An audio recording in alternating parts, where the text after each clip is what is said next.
My YouTube channel. Today I am going to do a DIY, and I'm Brianna, by the way, and I'll show you all what you guys need.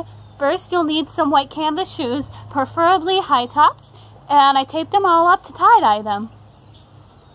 Of course, the tie-dye. This is teal, this is purple, and this is pink, and you can get how many ever colors you want.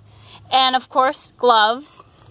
Here are the shoes, and these are some paint brushes that I got from Five Below. Be following for instructions. I got it from Joanne Fabrics, and here are the instructions. So let's get into this DIY. I'm starting out with purple, and I already dipped it in there, and I guess I'm just gonna start painting it on the shoe. So, but I don't know, I was thinking that I might do all of this half and then maybe do a transition in the middle. So yeah, this is hard to do when you don't have any help. So yeah, but I'm just gonna go like this and paint it on. So this looks cool so far. So yeah, and I'll show you when I start transitioning, and yeah.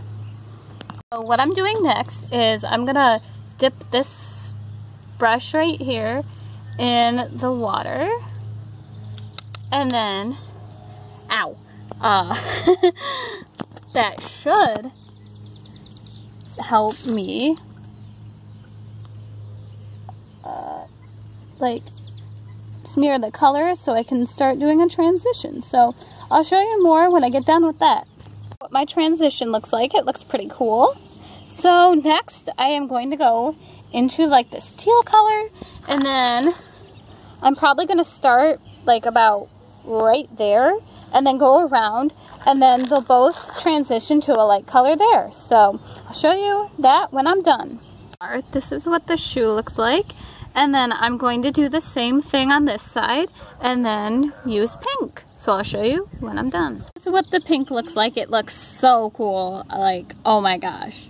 I know the teal doesn't look teal on camera. It looks blue, but whatever. Now I'm off going to do the tongue. Looks like. So I completed the first shoe, and then when I'm done with the whole project, I'll show you how they turn out. And I'm generally gonna try and do the last shoe about the same. So yeah, last shoe looks like it went a whole lot faster. It took me about an hour because the first one took me about 2 hours, and I did the tongue a whole lot like brighter with the colors and stuff.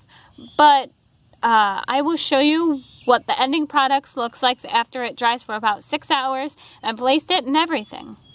Ending of the video, and these are what the tie-dye shoe look like. They turned out really great. It only took me about 3 hours. So yeah, I feel so proud of them. And if you ever want to do this DIY, tag me on Instagram at Brianna Hake, and have a nice day.